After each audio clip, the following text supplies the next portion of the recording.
श्री माँ जय माँ। भोलानाथ तुही, नरेंद्र तुही, स्वामी विवेकानंदा हरे हरे। भोलानाथ तुही, नरेंद्र तुही, स्वामी विवेकानंदा हरे हरे।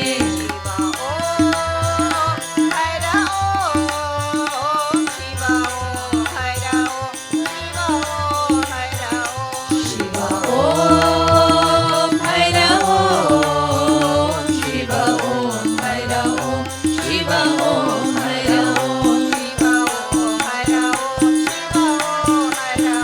शिव ओम हर ओम, शिव ओम हर ओम, शिव ओम हर ओम। राम तुही, श्री कृष्ण तुही, श्री राम कृष्ण हरे हरे। ओम श्री राम कृष्ण भगवान की जय।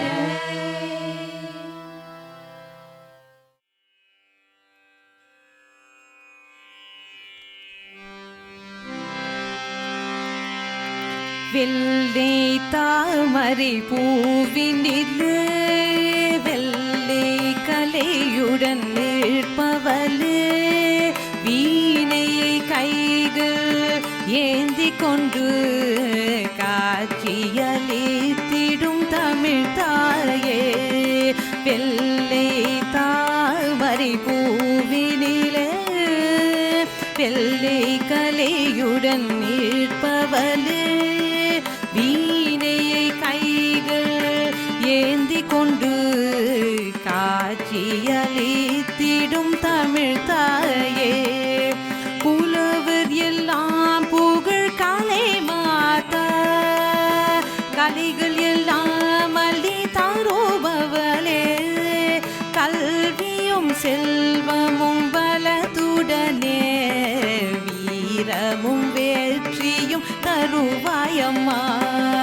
புலவர் எல்லாம் புகழ் கலை மாதா, கலைகள் எல்லாம் அள்ளி தருபவளே, கல்வியும் செல்வமும் பலத்துடனே வீரமும் வெற்றியும் தருவாயம்மா. வெள்ளை தாமரை பூவினிலே வெள்ளை கலையுடன் நிற்பவளே, வீணையை கைகள் ஏந்தி கொண்டு காட்சியளித்திடும் தமிழ் தாயே. மலைமகள் கலைமகள் திருமகளே, உன்னை பூஜிக்கும் எங்களை காத்திடும்மா. மலைமகள் கலைமகள் திருமகளே, உன்னை பூஜிக்கும் எங்களை காத்திடம்மா. உலக சங்கத்தின் தாயகமே, எங்கள் மனதில் ஆடும் மணிவிளக்கே. வெள்ளை தாமரை பூவினிலே வெள்ளை கலையுடன் நிற்பவளே, வீணையை கைகள் ஏந்தி கொண்டு காட்சியளித்திடும் தமிழ் தாயே. வெள்ளை தாமரை பூவினிலே வெள்ளை கலையுடன் நிற்பவளே, வீணையை கைகள் ஏந்தி கொண்டு காட்சியளித்திடும் தமிழ் தாயே.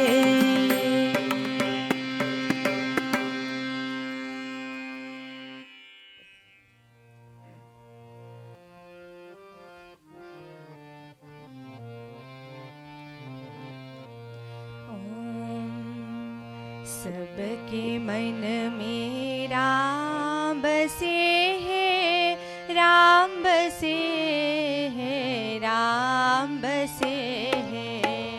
सबके मन में राम बसे हैं,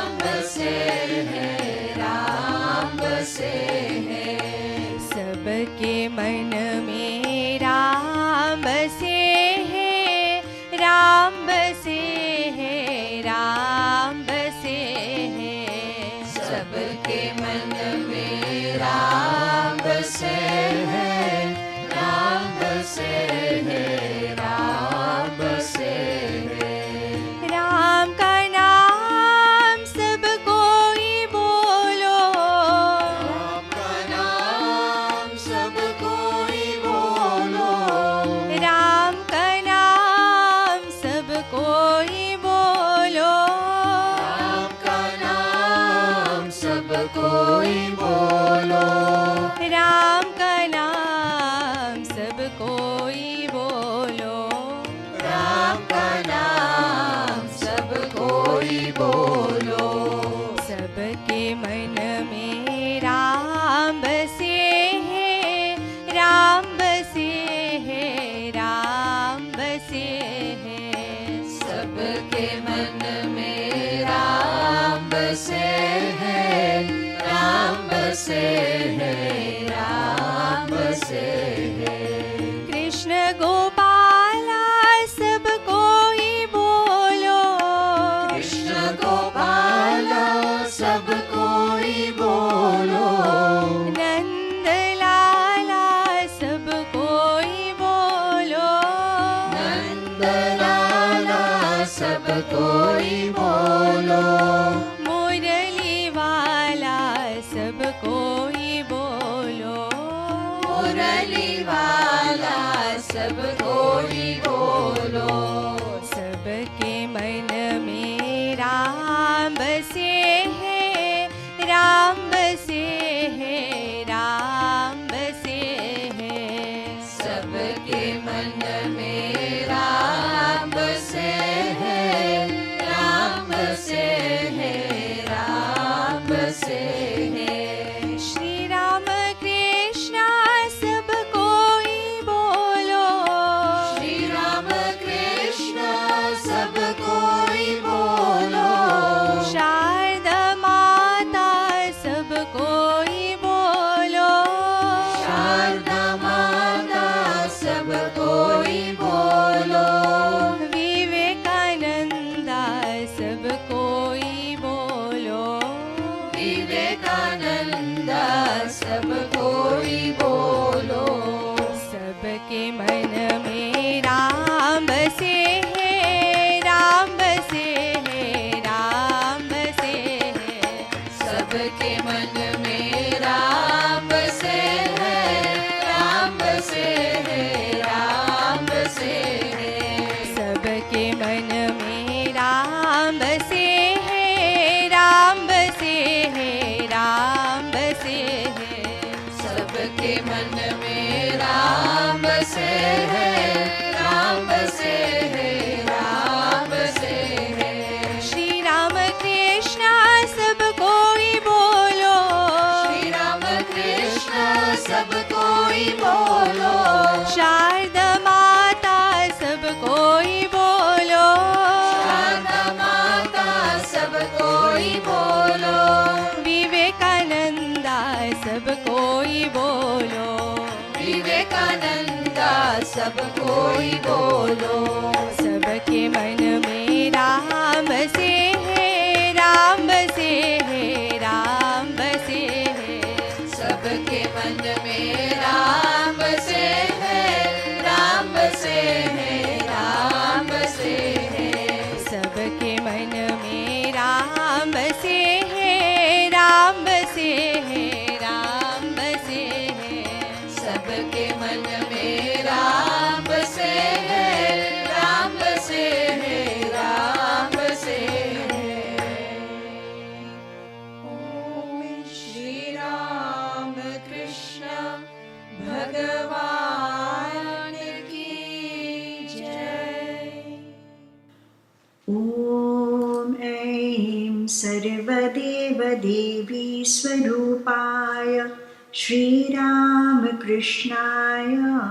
नमः।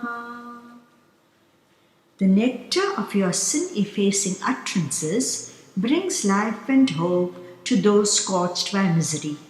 They are extolled by wise sages, and the mere listening to them would bestow auspiciousness on all.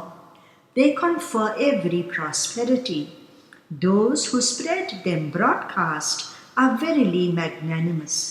They distribute what is completely satisfying to the hearers. The prayer is taken from the Srimad Bhagavatam. Dear sisters, brothers, and loving children, Om Namo Narayanaya. Often we ask ourselves various questions about life. We feel sad and wonder why so many things seem to be going wrong. Even while praying, we wonder, is God not compassionate? Does He know that I am praying to Him? Each person has his or her own personal questions which they do not discuss with anyone. Amazingly, we find the answers to all of these in the Gospel of Sri Ramakrishna. Today, we shall read from the chapter In the Company of Devotees. The date is 9th of April 1882 and it's a Sunday. A devotee asks Sri Ramakrishna, "Please tell us why God has created wicked people." Master, that is His will. It is His play. In His Maya, there exists avidya, that is ignorance, as well as vidya, knowledge. Now, according to the Vedanta philosophy, the word is Maya. It is an illusion since nothing here is real or everlasting. The Master explains that in this Maya, in this world, there is ignorance as well as knowledge. Those who take the world to be real are ignorant about the absolute reality called God. Those who love God and desire to know the truth attain this supreme knowledge of God. Sri Ramakrishna says, darkness is needed too. So the question is, why has God created wicked people? The Master says, darkness is needed too. It reveals all the more the glory of light. There is no doubt that anger, lust, and greed are evil. Why then has God created them? In order to create saints. A man becomes a saint by controlling the senses. Is there anything impossible for a man who has overcome his passions? He can even realize God through God's grace. So we may say that God has created the pairs of opposites as a challenge to humankind. Those that strive by right means are able to control the mind and the senses. They become the masters of their minds, whereas those who do not get caught in Maya, get caught in ignorance. Sri Ramakrishna continues, there is a need for everything. Once Sita said to Sri Ram, "O Ram, it would be grand if every house in Ayodhya were a mansion. I find many houses old and dilapidated. But, my dear," said Ram, "if all the houses were beautiful ones, what would the masons do?" And everyone laughs. God has created all kinds of things. He has created good trees and poisonous plants and weeds as well. Among the animals, there are good, bad, and all kinds of creatures, tigers, lions, snakes, and so on. So Sri Ramakrishna says, it is difficult to understand God's play. So these pairs of opposites allow us to use our power of discrimination. Only human beings have this faculty. They have the mind that can think. So we can know good from bad and what is to our advantage and what is not. So we have to use our discrimination, and God's power is infinite. His creation too is too vast. But when we have faith in Him, He shows us the way forward. A neighbor asks, "Sir, is it ever possible to realize God while leading the life of a householder?" Sri Ramakrishna replies, "Certainly, but one must live in holy company and pray constantly. One should weep for God. When the impurities of the mind are thus washed away, one realizes Him. Weep for His grace, and now and then go into solitude. Unless the plants on a footpath are protected at first by fences, they will be destroyed by cattle." So Sri Ramakrishna encourages us to cultivate love and devotion for God by being in holy company, meditating, and doing japa. These strengthen our minds and deepen our faith in God. Thereafter, if we live in the world, we will not be entrapped by ignorance. So, just as when the plants are young, if they are not protected, they will be destroyed. So while our minds do not know how to live in the world, we should try and cultivate devotion for God, get that protection of God's power, of God's grace, and then go into the world. The neighbor asks again, then householders too will have the vision of God, won't they? The master replies, everyone will surely be liberated, but one should follow the instructions of the Guru. So the Guru is an enlightened soul who knows the path, who knows every inch of the way and guides us, teaches us what is right and wrong, teaches us how to control our minds and how to go forward. So the master says, if one follows a devious path, one will suffer in trying to retrace one's step. It takes a long time to achieve liberation. Sages like Janaka performed worldly duties. They performed them bearing God in their minds, just as a dancing girl dances, keeping jars or trays on her head. Haven't you seen how the women in northwest India walk, laughing and talking, while carrying water pitchers on their heads? Now, this is not a very easy task to do, but the master shows that although they have the water pitchers on their heads, they still laugh and talk and are walking, to say they are walking on their way home.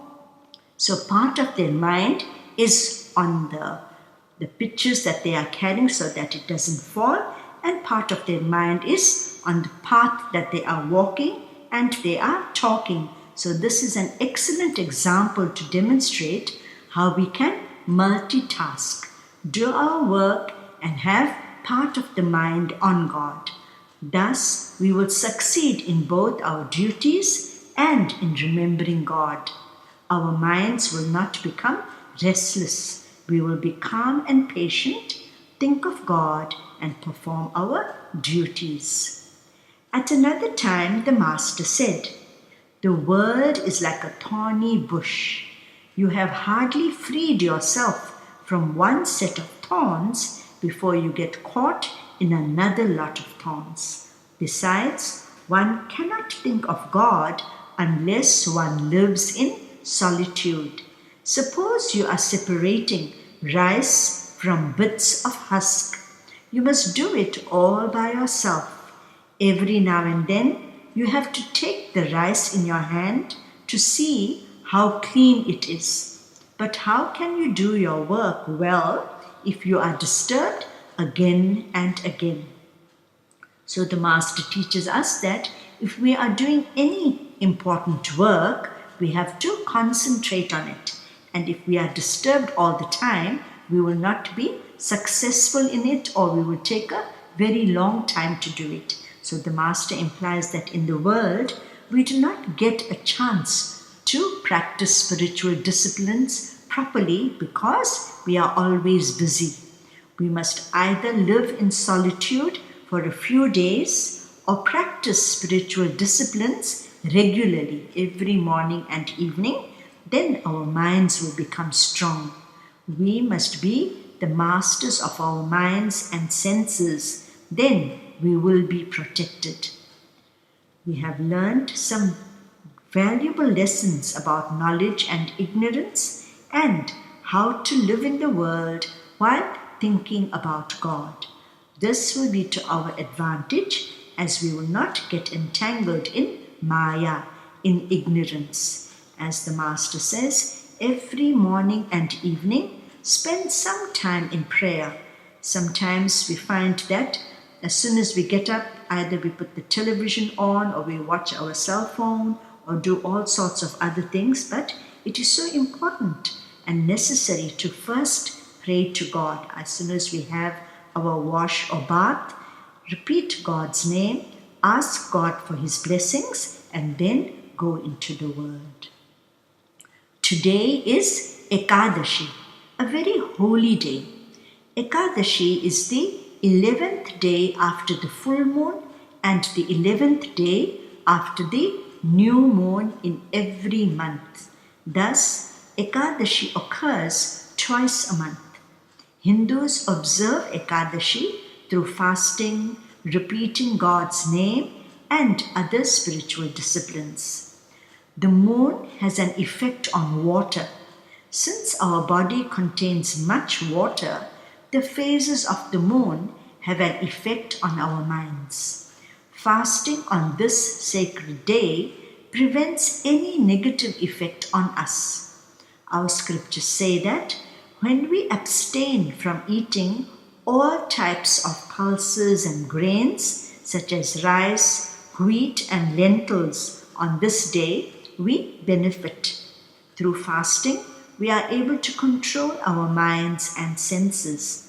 People spend more time repeating the name of God, reading the scriptures, and trying to concentrate on God in whichever way it is possible. This helps to purify the heart and mind. It also saves us from worldly thoughts and fills us with divine energy. People often recite from the scriptures such as the Ramayana, the Srimad Bhagavatam, and the Bhagavad Gita. The Gita was given to us by Lord Krishna on the Ekadashi day in December. The Ramakrishna Sharda ashramas throughout the world chant the Ram Nam Sankirtanam on this holy day. The Sankirtanam has 108 verses in praise of Sri Ram. The chanting of God's divine name is very powerful and helps us to progress holistically. Please turn to the prayer book to follow the Ram Nam Sankirtanam. Om Shanti Shanti Shanti.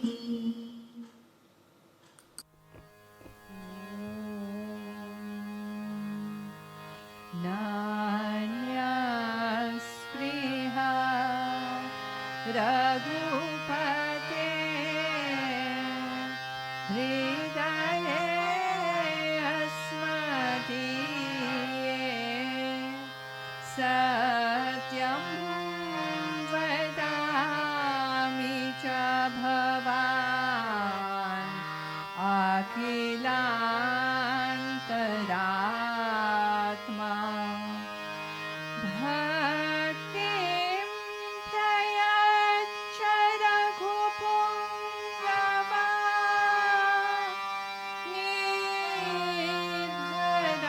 Nidharame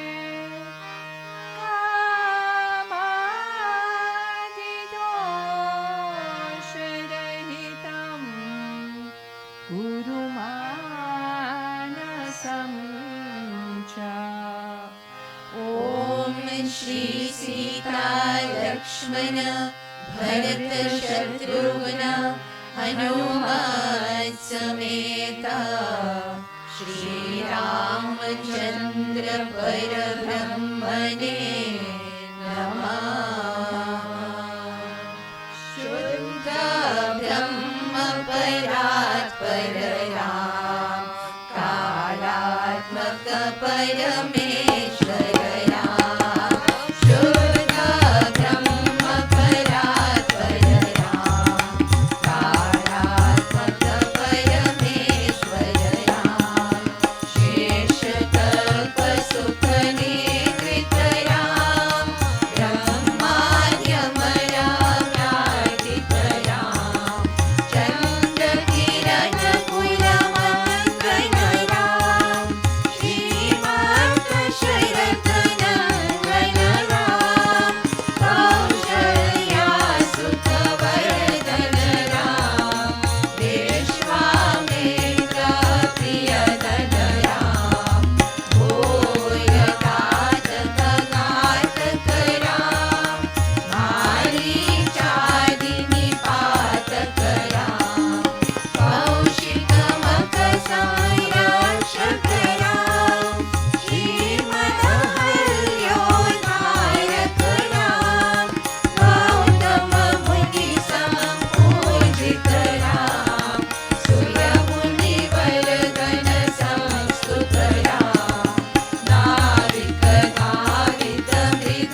हर हर मंगल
जनकाखिल धामा कनकाम्बर कमलासन जनकाखिल धामा सनकादिक मुनिमानस सनकादिक मुनिमानस सरनायक भूमा कनकाम्बर कमलासन जनकाखिल धामा शरणागत सुरनायक चिरकामित कामा धरणी तलतरणा दशरथ नन्दन रामा कनकाम्बर कमलासन जनकाखिल धामा ईशिताशन वनितावद जगदानन्द रामा उषितात्मज मकरक्षण चरिताद्भुत रामा कनकाम्बर कमलासन जनकाखिल धामा नन्दि गौतम गृहिणी स्वज अगमोचन रामा मुनिमण्डल बहुमानित पद पावन रामा कनकाम्बर कमलासन जनकाखिल धामा स्मरशासन सुशरासन लघुभञ्जन रामा नरनिर्जन नररञ्जन सीतापति रामा कनकाम्बर कमलासन जनकाखिल धामा कुसुमायुध तनु सुन्दर कमलानन रामा वसुमानित भृगु सम्भव मदमर्दन रामा कनकाम्बर कमलासन जनकाखिल धामा करुणारस वरुणालय नतवत्सल रामा शरणं तव चरणं भवहरणं मम रामा शरणं तव चरणं भवहरणं मम रामा शरणं तव चरणं भवहरणं मम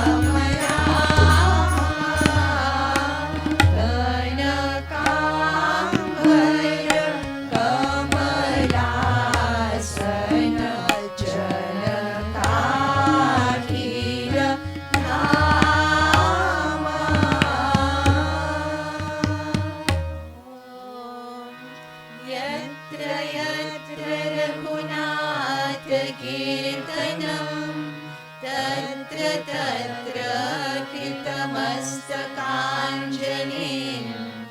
बाष्पवारी परिपूर्णलोचनम् मारुतिं नमत राक्षसान्तकम् मारुतिं नमत राक्षसान्तकम्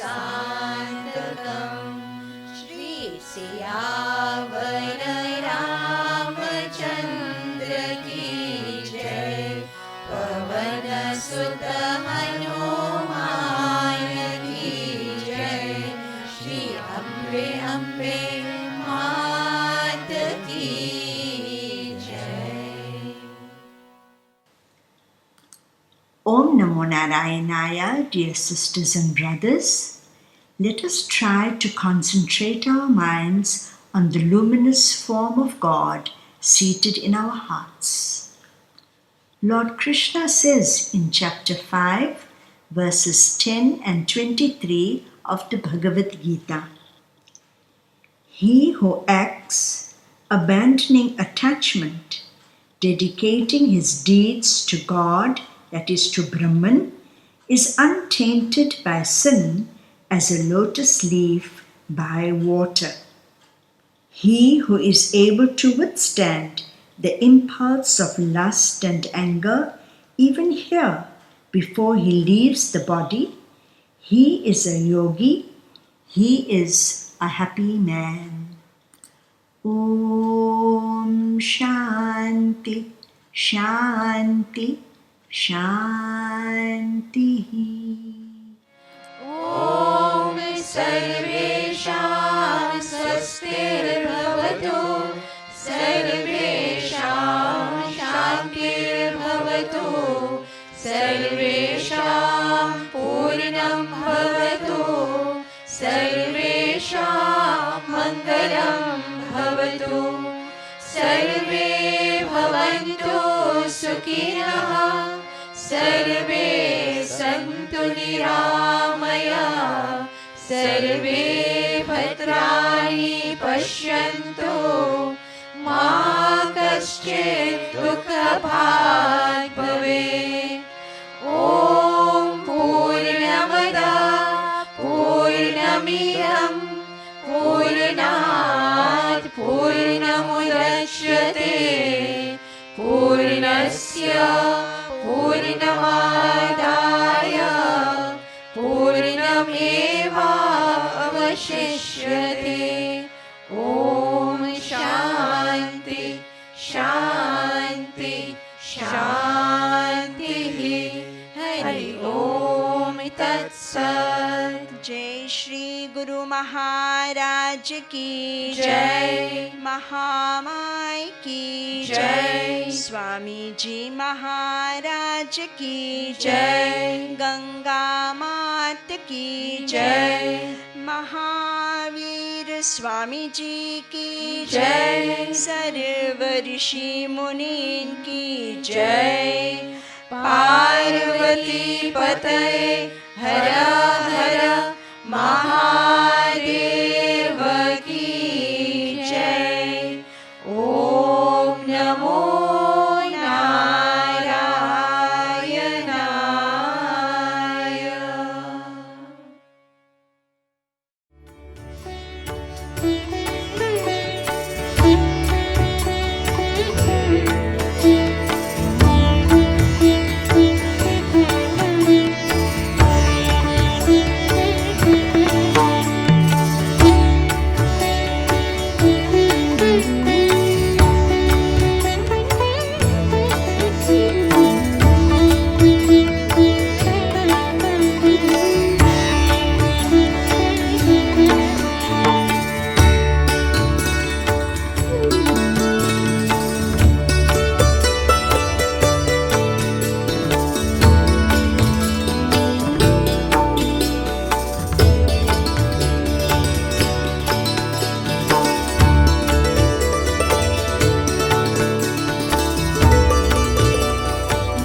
Namo Narayanaya.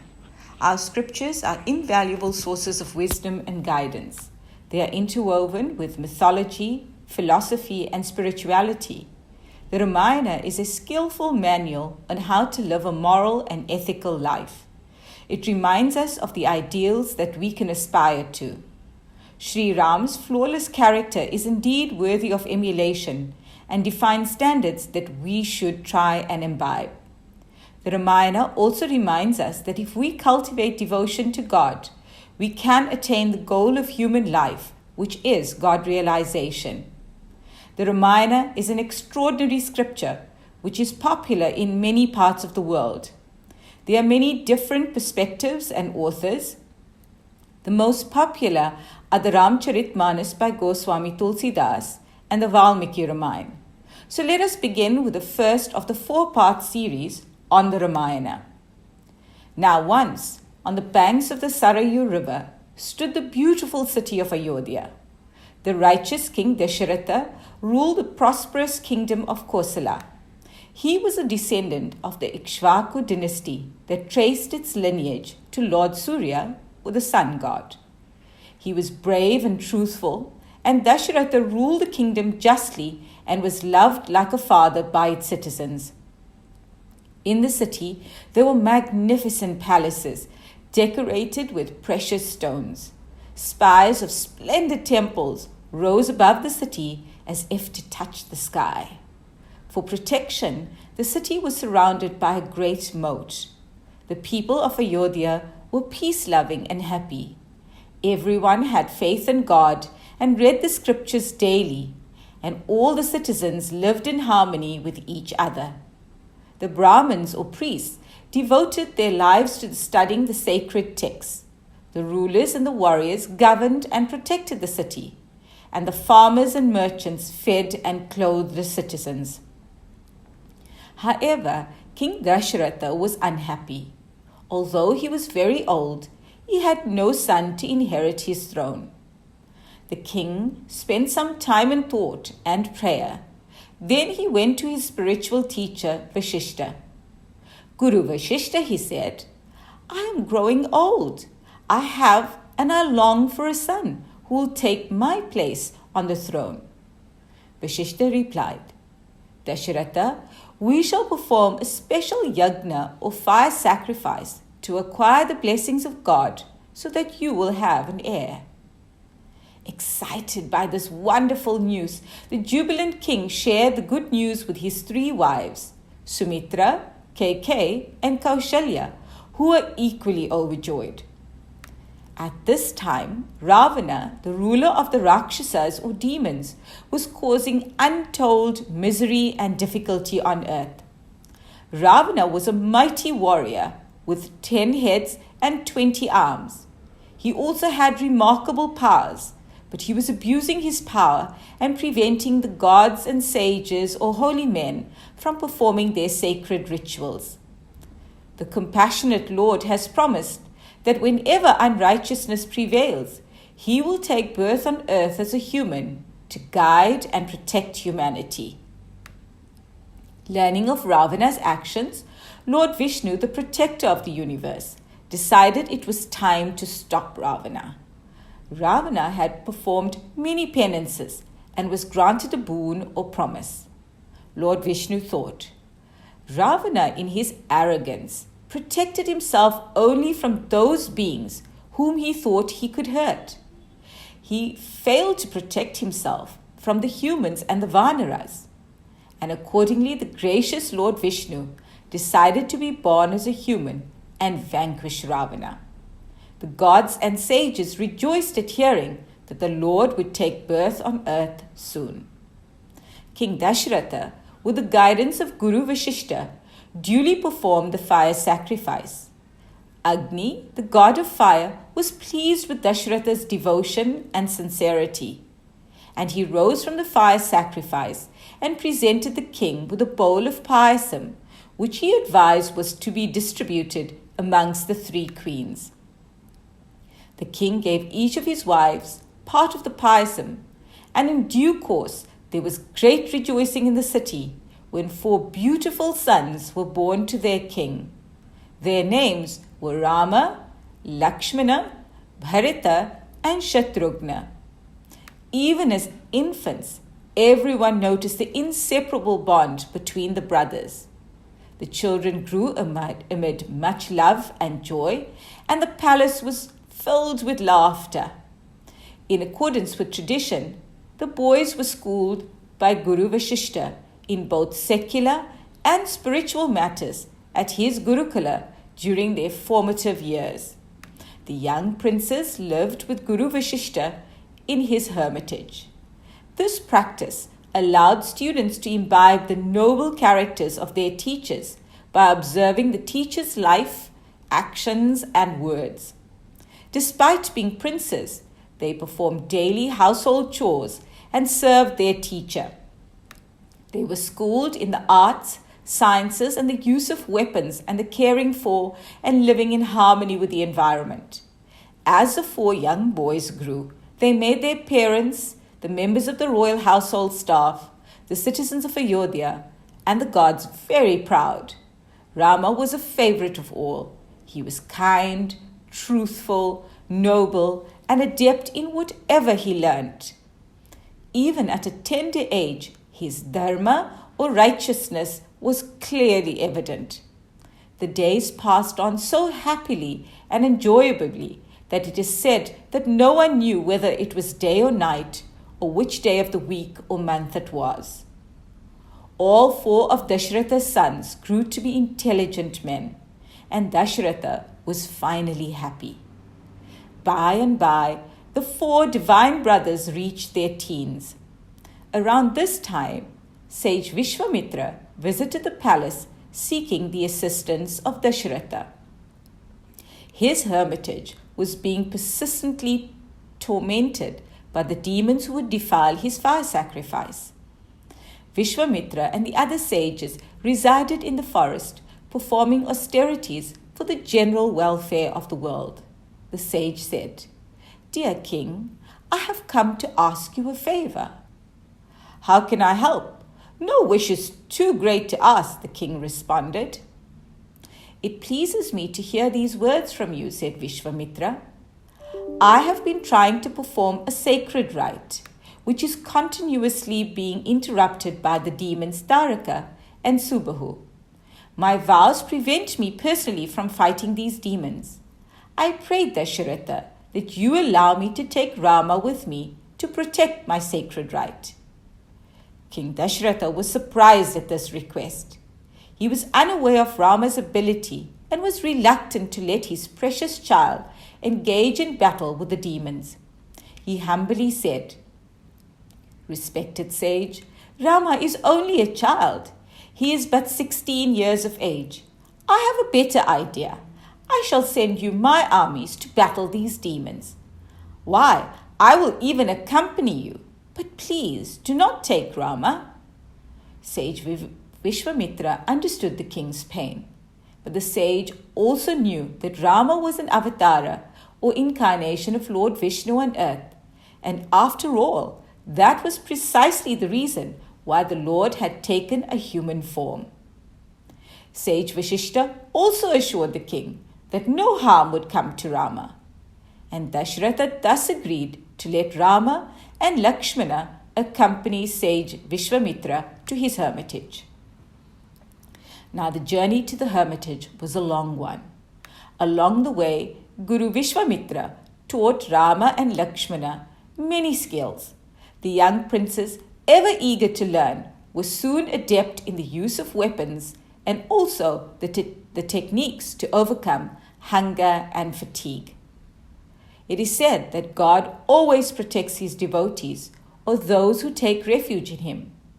The brave Rama and Lakshmana were able to protect the worship of the sages and defeat the destructive demons Taraka and Subahu.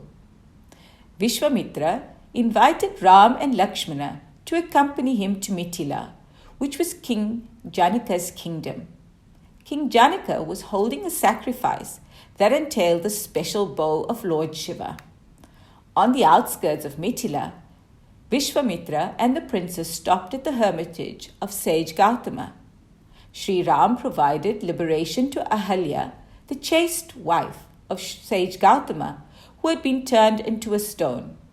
When Sri Rama touched the stone, the touch of his holy feet freed Ahalya from her misfortune. On entering Mithila, they observed preparations for the marriage of King Janaka's daughter named Sita. Sage Vishwamitra took the two brothers, Ram and Lakshman, and went to attend this ceremony. At the ceremony, King Janaka said, "A few years ago, a portion of my land was being ploughed, and I found a divine child in the furrow. I called her Sita and adopted her as my own daughter. She has grown into a beautiful young woman. Many princes have desired her hand in marriage, but I wanted the man who marries my Sita to be a man of great strength and righteousness. To prove his strength, he would have to lift and string the ancient bow of Lord Shiva. No man has shown the strength to even lift this bow." Rama entered the long room, filled with thousands of people. The bow was so heavy, it took no less than 5,000 exceptionally strong men to bring the bow and its casing into the room. Several princes who had tried to lift the bow looked on as Rama approached the weapon. Rama looked at Shiva's bow, and he effortlessly hoisted the bow from its casing and started to string it. As he did so, the bow snapped in two and fell to the palace floor. All the courtiers and kings rose to their feet, and King Janaka declared, "Sita has found her spouse.